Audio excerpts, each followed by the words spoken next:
Irmãs e irmãos, vamos nos colocar em pé para proceder à leitura da palavra de Deus, conforme se encontra em Neemias, capítulo 12. Nós vamos ler do versículo 27 ao versículo 47. Neemias, capítulo 12, de 27 a 47. Leremos juntos o último versículo. Na dedicação dos muros de Jerusalém, procuraram aos levitas de todos os seus lugares, para fazê-los vir, a fim de que fizessem a dedicação com alegria, louvores, canto, símbolos, alaúdes e harpas. Ajuntaram-se os filhos dos cantores, tanto da campina dos arredores de Jerusalém, como das aldeias dos nefolitas. Como também de Bet-Gilgal e dos campos de Geba e de Asmavete, porque os cantores tinham edificado para si aldeias nos arredores de Jerusalém. Purificaram-se os sacerdotes e os levitas, que também purificaram o povo e as portas e o muro. Então fiz subir os príncipes de Judá sobre o muro e formei 2 grandes coros em procissão, sendo um à mão direita sobre a muralha para a banda da porta do monturo. Após eles ia Osaías e a metade dos príncipes de Judá. Azarias, Esdras, Mesulão, Judá, Benjamim, Semaías e Jeremias.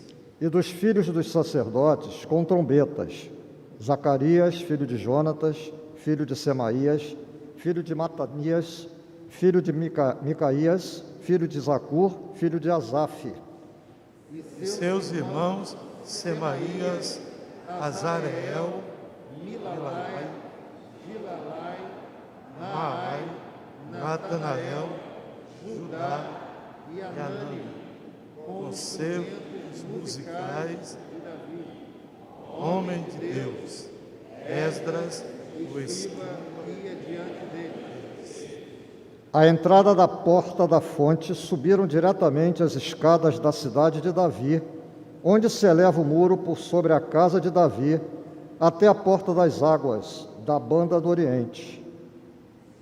Segundo coro ia em frente, e eu após ele.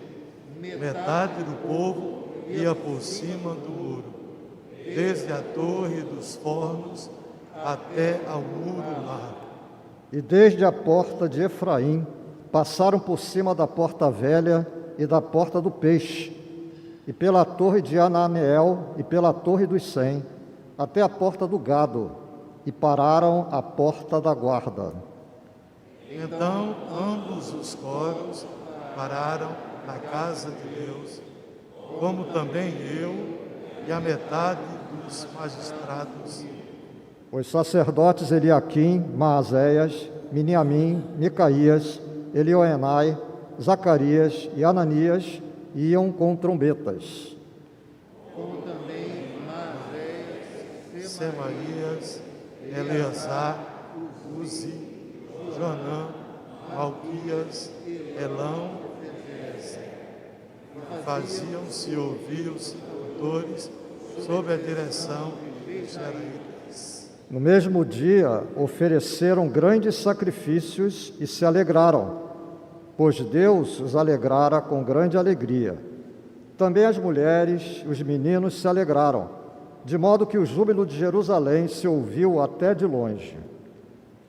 Ainda no mesmo dia, se nomearam homens para as câmaras dos tesouros, das ofertas, das primícias e dos dízimos, para juntarem nelas as cidades, as porções destinadas pela lei, para os sacerdotes e para os levitas.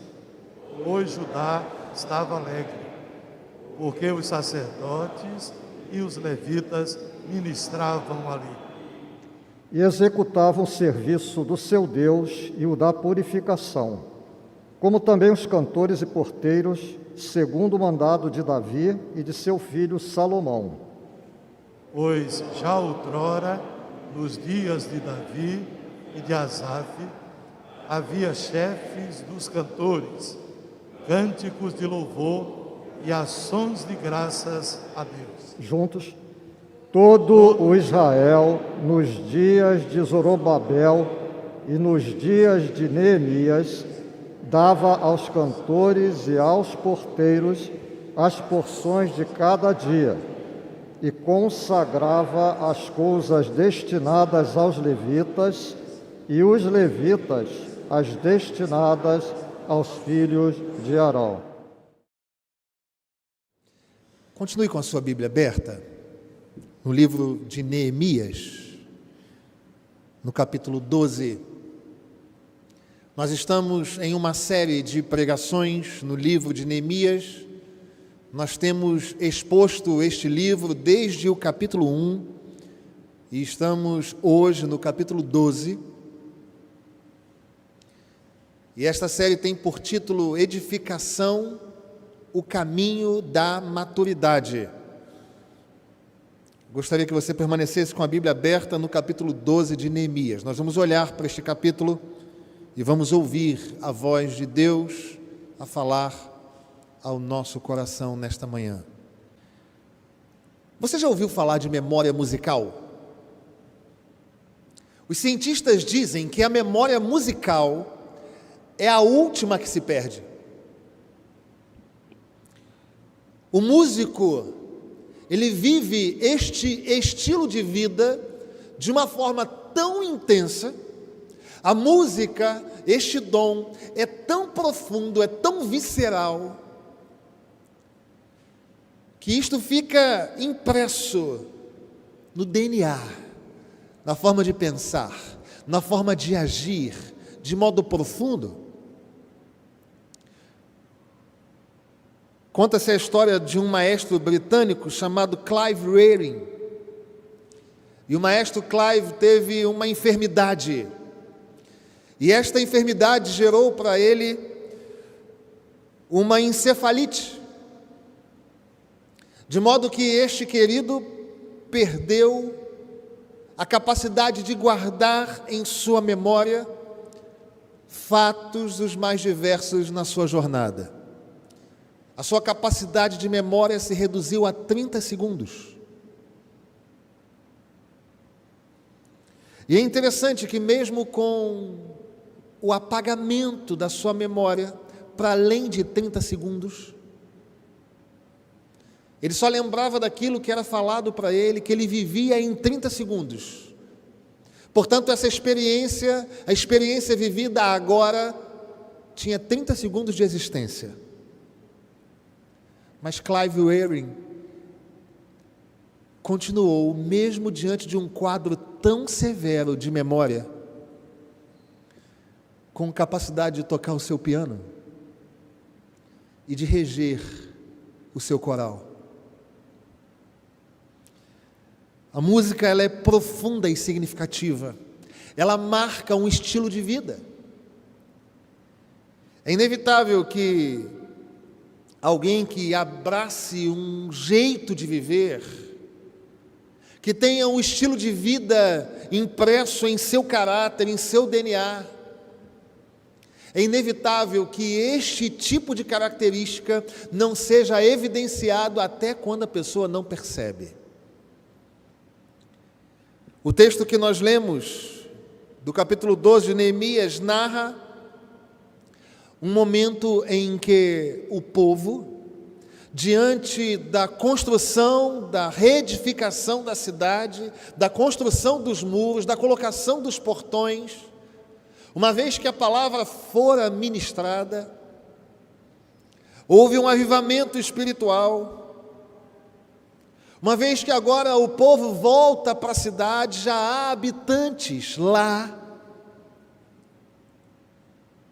O povo então se reúne em culto para adorar a Deus. E é interessante que o capítulo 12 vai narrar como foi esse culto. Ele foi um culto feliz, alegre, cheio de louvores. Havia 2 corais cantando pela rua. Foi um por cada lado, até se encontrarem no templo. De longe se ouvia este culto, de longe se ouviam os louvores.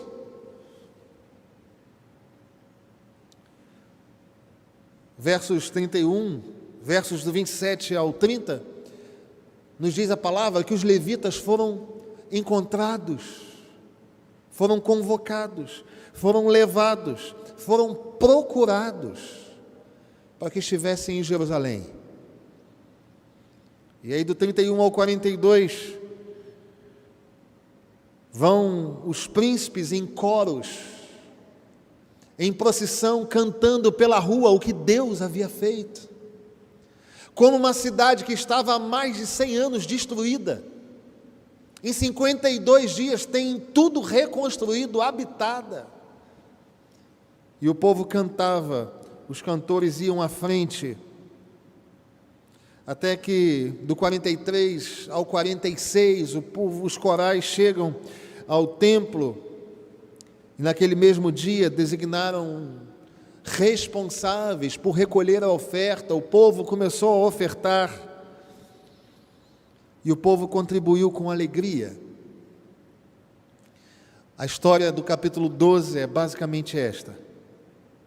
Eles adoraram, celebraram, cultuaram, consagraram os muros no ambiente do templo e no ambiente da rua.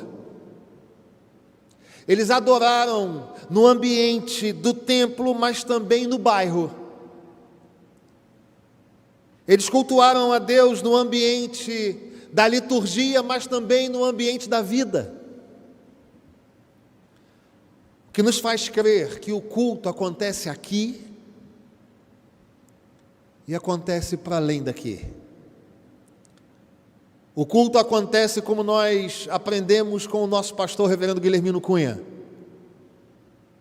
Quando nós encerramos a liturgia do culto e iniciamos a liturgia da vida. O culto é aqui, mas o culto é lá também.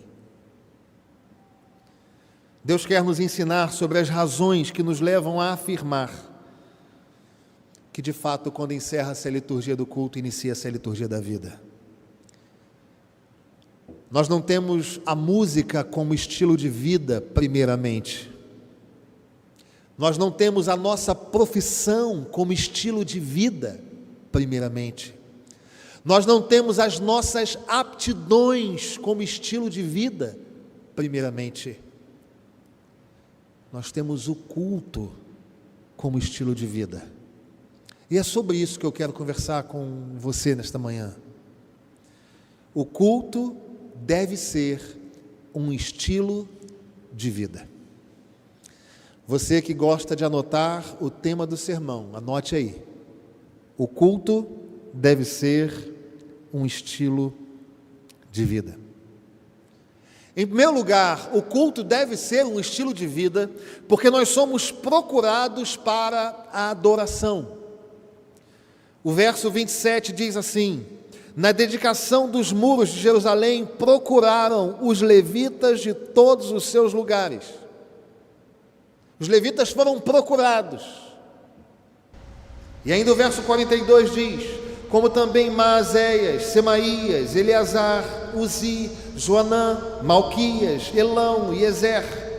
E faziam-se ouvir os cantores sob a direção de Jejaías. E lá no final do verso 43, o júbilo de Jerusalém se ouviu. Nós somos chamados para sermos adoradores.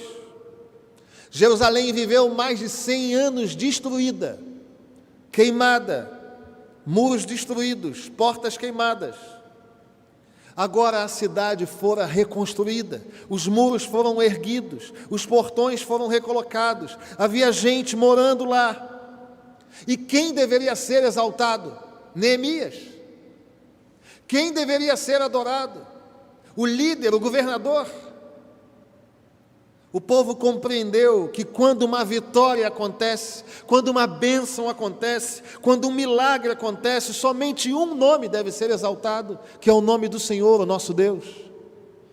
E é por esta razão que eles se reúnem para adorar. Ser procurado para adoração não diz respeito a um momento da semana, queridos. Se você tem no coração que o momento de adoração é um momento litúrgico do início, quando nós chamamos aos irmãos a lerem o texto que nos convida à adoração e cantamos em seguida e erguemos a nossa voz em uma oração de adoração. Se você entende que a adoração na sua semana se resume a isto, você está equivocado. O culto é um estilo de vida, e se o culto é um estilo de vida, a sua vida é uma vida de adoração. Tudo aquilo que você faz aqui dentro e fora daqui, no seu ambiente de trabalho, no seu ambiente familiar, é para adorar a Deus, é para glorificar a Deus. Tiago vai dizer, no capítulo 5, no verso 13, está alguém alegre? Cante louvores. A alegria é uma das marcas distintivas do povo de Deus. O próprio livro de Neemias vai dizer que Neemias, a alegria do Senhor é a nossa força. O reino de Deus, Paulo vai dizer isso aos Romanos, no capítulo 14, no verso 17, que o reino de Deus que está em nós é alegria no Espírito Santo. Gálatas capítulo 5, verso 22, vai dizer que a alegria é uma manifestação do fruto do Espírito Santo. O que significa dizer que nós somos alegres, e se nós somos alegres pela vida de Deus, pela redenção em Jesus, pelos milagres do Senhor, porque Ele é fiel, porque Ele veio a este mundo nos salvar, isso gera alegria em mim, isto gera alegria em você, e se nós sentimos essa alegria diante desta bênção, a nossa vida deve ser de adoração, aqui e fora daqui.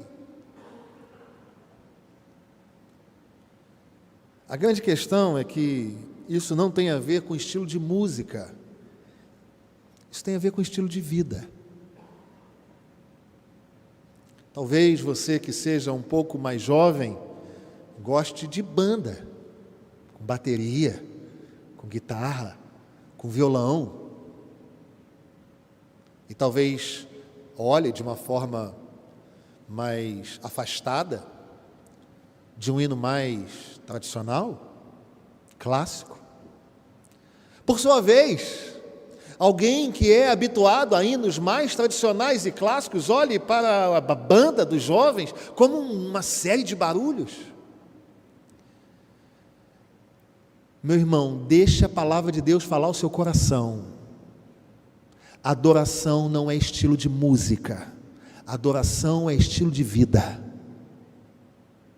Se você tem razões para adorar, você adora com rock e com lírico. Se você tem razões para adorar, você adora aqui dentro e na escola, na universidade, no ambiente de trabalho e da família. Se a sua alegria em Deus é real, você o adora. E se você o adora, isso toca os seus familiares. Diz a palavra do Senhor que esta alegria tocou o coração das mulheres e das crianças. Pastor, mas como é que eu vou adorar se eu estou vivendo dias tão complexos e difíceis? Nós não adoramos por aquilo que nós vemos, nós adoramos por aquilo em que nós cremos. Nós adoramos pelas verdades inquebráveis e irremediáveis que nós vemos na palavra de Deus. Nós adoramos porque mesmo vivendo em pandemia, o nosso coração vibra com a santa esperança do encontro do Senhor. Nós celebramos ao Senhor e adoramos ao Senhor mesmo com notícias de enfermidade e morte, porque nós sabemos que há vida para além dessa vida. Nós adoramos o Senhor porque Ele é vivo. Quando cultuar a Deus é para você um estilo de vida, você é um adorador. Você já adorou a Deus hoje? Você já fechou os seus olhos e disse: Senhor, eu te glorifico porque o Senhor é vivo. Você já teve a santa experiência de se colocar de joelhos diante do Senhor e falar: eu te adoro porque o Senhor é fiel e justo, porque as tuas palavras não são passageiras, não são efêmeras, as tuas palavras são eternas. Você adora a Deus no seu relacionamento com a sua esposa? Porque se o culto ao Senhor é um estilo de vida, e é este o seu estilo de vida, você vai adorar na companhia de esposa e filhos, você vai adorar na companhia de familiares e amigos. O culto deve ser um estilo de vida porque somos procurados para a adoração. O culto deve ser um estilo de vida porque nós somos criados para a unidade. Os versos 28 e 29 nos dizem o seguinte: ajuntaram-se os filhos dos cantores. No verso 28. O verso 29 vai dizer: como também de Bet-Gilgal e dos campos de Geba e de Asmavete, porque os cantores tinham edificado para si aldeias nos arredores de Jerusalém. E eles se ajuntaram, conforme o início do verso 28. E o verso 42 vai dizer: também as mulheres, também as crianças e todo o povo de Jerusalém. Se o culto ao Senhor é um estilo de vida, nós somos chamados para a adoração, mas nós somos convocados, somos encontrados, somos criados para a unidade. Não existe a adoração do povo de Deus separadamente. A liderança trouxe alegria para o povo de Deus, e o povo de Deus reunido, unido, irmanado, adorou o Senhor. Naquela festa, os líderes e todo o povo celebraram ao Senhor a uma só voz, em união. Porque conforme diz o Salmo 133, é na união dos irmãos que o Senhor ordena a sua bênção e a vida para sempre. Deixa eu dizer uma coisa para você. Música pode ser feita com discórdia. Música pode ser feita com discórdia. Mas adoração pressupõe unidade. Pergunte ao maestro William Vargas se nos corais que não são de Deus não pode haver entre os naipes pessoas que não se falam. Pergunte a Camila Bastos se entre instrumentistas de grandes orquestras não pode haver pessoas que se odeiam. Música pode ser feita com discórdia, mas adoração e louvor somente acontece no meio do povo de Deus unido, irmanado, ligado e se amando. Não há adoração vertical, irmão, sem comunhão horizontal. Esqueça isso, isso é um engano. Se o culto é um estilo de vida, nós vamos adorar a Deus, mas nós vamos amar o irmão. Afinal de contas, 1 João capítulo 4, verso 20, diz que é impossível amar a Deus a quem nós não vemos, se nós não amamos o irmão a quem nós vemos. Onde falta comunhão, e não existe adoração. Guarde isso. Se você está aqui agora com o seu coração com ressentimentos, perdoe para que a igreja possa adorar.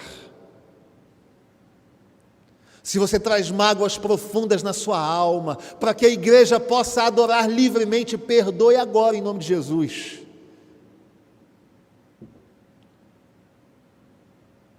Não existe adoração com segregação. Esqueça isso. Não adianta erguer as mãos, colocar a voz de forma perfeita, tocar o instrumento com excelência. Se o culto é um estilo de vida, vai haver unidade. Da mesma forma que Neemias mandou ajuntar os levitas. Tem que estar junto, tem que estar irmanado, tem que estar ligado. O profeta Isaías vai, no capítulo 1, descrever o que é a adoração com mãos sujas de sangue. Isaías capítulo 1, a partir do verso 13, escute isso, irmão.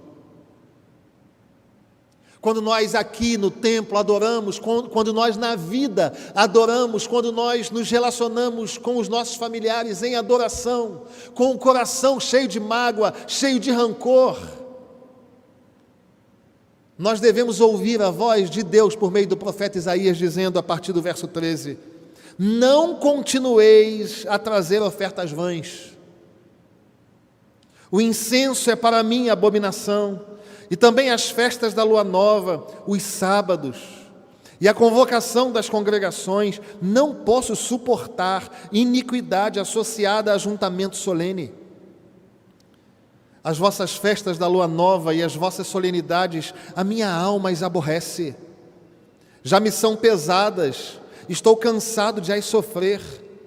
Pelo que quando estendeis as mãos, escondo de vós os olhos. Sim, quando multiplicais as vossas orações, não as ouço, porque as vossas mãos estão cheias de sangue.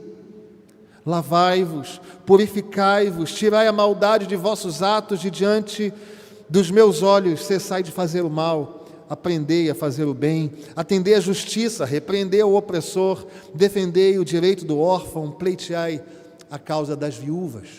O Senhor está dizendo para o seu povo: a adoração com mãos sujas de sangue, com mãos cheias de opressão, com mãos cheias de maldade, são culto que são abominação. Nós precisamos trazer isso à nossa memória, queridos.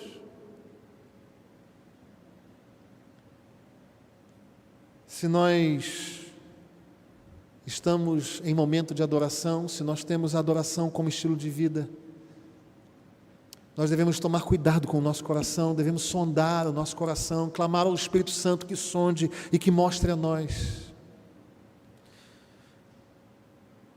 Porque se o culto deve ser um estilo de vida, ele é um estilo de vida porque nós somos procurados para a adoração. Mas ele é um estilo de vida porque nós somos criados para a unidade.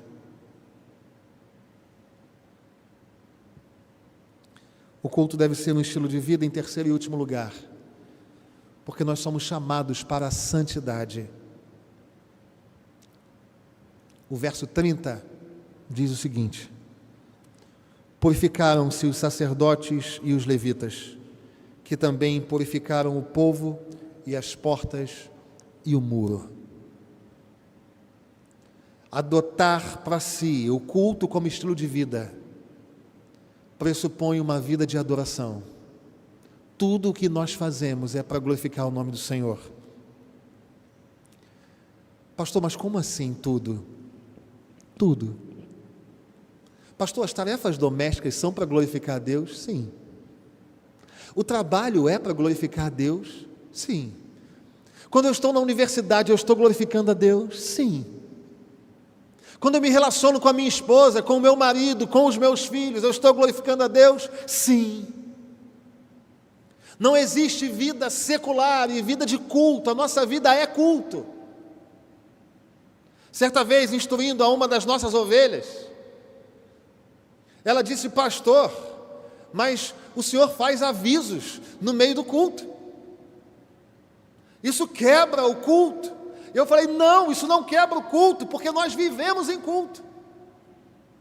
As programações da igreja são culto, os encontros da igreja são culto, os avisos da igreja são culto. Nós vivemos em culto, irmãos. Surpreenda-se, quando você está dormindo, você está em culto. Porque a palavra do Senhor vai dizer no Salmo 139 que não há um momento da sua vida que você se afaste dos olhos do Senhor, e não há como nós estarmos diante do Senhor se não estivermos em culto. Sim, nós somos chamados para adoração, mas nós somos criados para a unidade.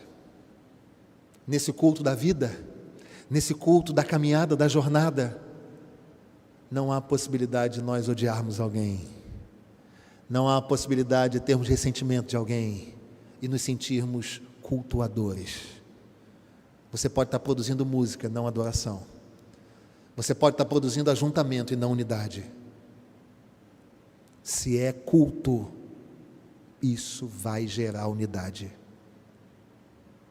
Mas em terceiro e último lugar, se o culto é um estilo de vida, nós somos chamados para a santidade. Os sacerdotes e os levitas purificaram a si mesmos e purificaram o povo. Não existe festa, adoração e culto como estilo de vida se há associação visceral profunda com o pecado. Para o culto ser um estilo de vida, há necessidade de compreender que não existe um momento da nossa jornada que não seja para o louvor da glória de Deus. Para o culto ser um estilo de vida, há necessidade de viver em unidade, perdão e recomeço nas relações. Mas para o culto ser estilo de vida, tem que haver vida de rompimento com o passado, vida de santidade, vida que agrada a Deus. Para que o culto seja estilo de vida, há necessidade de fugir do pecado, de abandonar o pecado, de confessar o pecado, de romper com o pecado, de romper. Devemos chegar diante de Deus com vidas limpas e levantar diante de Deus mãos santas. E isto não tem a ver com o quanto de perfeição você tem, isso tem a ver com o quanto de clamor você faz pela sua vida, o quanto você se lava no sangue do Cordeiro. O culto é diário e deve haver santidade diária, deve haver confissão de pecados diária. Se o culto é um estilo de vida, o mal que eu faço é abandonado na força do Espírito Santo. Se o culto é um estilo de vida, eu abandono a agressividade iracunda na minha casa. Sim, escute aqui, meu irmão, servos do Senhor, que adoram a Deus como estilo de vida, não agridem as suas esposas. Você está ouvindo isso, meu irmão? A gente vê a cada dia mulheres sendo espancadas dentro de casa, sendo agredidas verbal e emocionalmente dentro de casa. Servos do Senhor que vivem em adoração, tratam a esposa com amor, com paciência, com zelo. E se você, minha irmã, sofre isso, denuncie. Se a nossa vida é vida de adoração, nós vamos viver em santidade e nós vamos edificar a nossa casa. Se o culto é estilo de vida, as nossas orações de confissão são mais frequentes. E se o culto é estilo de vida, o dinheiro, a fama e o poder não ocupam o primeiro lugar da nossa vida. Se o culto é estilo de vida, nós vivemos em santidade ao Senhor, colocando o Senhor no trono, a Ele a glória, a Ele a primazia, a Ele a nossa prioridade, a Ele a nossa primeira palavra do dia, a Ele o nosso coração, a Ele todas as coisas. E se nós colocamos o nosso coração diante de Deus, inevitavelmente, diante da luz do Senhor, os nossos pecados são tocados por essa luz e nós fazemos como a mulher adúltera. Saímos da presença do Senhor ouvindo: vai e não peques mais. A questão é que nós vemos por muitas vezes o culto como este momento. Então aqui, nós adoramos, nós levantamos a nossa mão. Quando o coral canta, nós nos emocionamos. Quando o maestro Ilen faz um solo com seu tenor poderosíssimo, nós nos alegramos. Quando João Bastos vai para o piano, é uma alegria na alma. E tudo isso compõe o ambiente litúrgico da adoração. Mas a adoração não é só isso. De fato, nós encerramos a liturgia do culto e iniciamos a liturgia da vida, para uma vida que exalta a Deus em todas as coisas. A questão é que, por vezes, nós achamos que a unidade é aqui. Em tempos fora de pandemia, especialmente no momento da ceia, ao final do culto, nós damos as mãos, os corredores se fecham. Como eu estou com saudade desse momento! Todo mundo de mão dada, a gente ergue as mãos, canta, adora, que bênção, que coisa linda, mas a unidade a que eu me refiro não é esta que se limita ao templo. A unidade a que me refiro é aquela que não deixa você evitar um corredor, porque na outra direção vem um irmão que você tem evitado. A unidade a que me refiro é aquela que te dá condições de olhar no olho do outro e dizer: em Cristo eu amo você e quero caminhar com você, porque o céu é para mim e para você. A unidade a que me refiro é aquela que faz você deitar-se na sua cama com sua esposa, com seu marido, abraçá-la e saber que ela e ele são um presente de Deus para a sua vida e que você deve cuidar daquela pessoa, assim como Cristo cuidou da igreja. É dessa unidade que falo.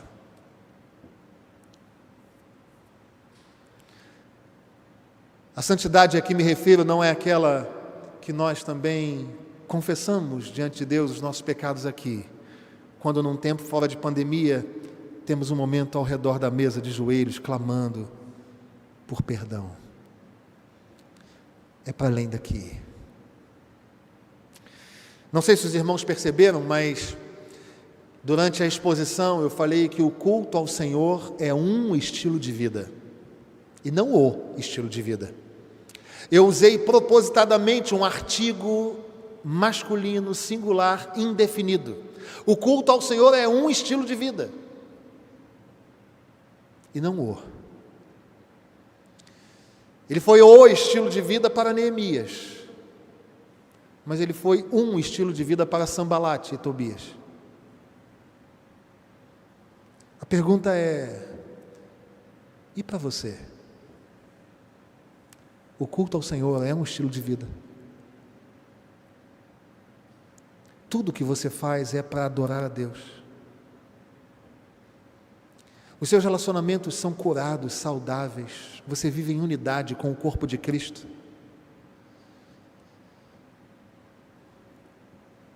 Você clama pelo sangue de Jesus e pelo perdão e pela misericórdia que só há em Deus por meio de Cristo. Jesus nos ensina esse estilo de vida. Em João 4, 23, ele vai dizer que o Pai procura, da mesma forma que Neemias mandou procurar os levitas, o Pai procura adoradores que o adorem em espírito e em verdade. O Senhor está nos ensinando um estilo de vida. Em João 17, 20 e 21, o Senhor nos ensina o estilo de vida, dizendo em sua oração que Ele ora, que Ele intercede para que todos nós sejamos um. E em João 8, Jesus nos ensina o estilo de vida da santidade, quando Ele fala para a mulher adúltera: vá e não peques mais. Esse é o estilo de vida que o Senhor Jesus nos ensina a cada dia: adoração, unidade e santidade. Cada um de nós será mais saudável vivendo assim. A igreja do Senhor vai ser mais saudável vivendo assim. A família vai ser mais saudável, a sociedade vai ser mais saudável e o nome do Senhor vai ser glorificado. De fato, encerra-se a liturgia do culto e inicia-se a liturgia da vida. Que nessa liturgia da vida, assim como na liturgia do culto, sejamos encontrados como adoradores, sejamos encontrados em unidade, sejamos encontrados em santidade, para a glória do nome do Senhor.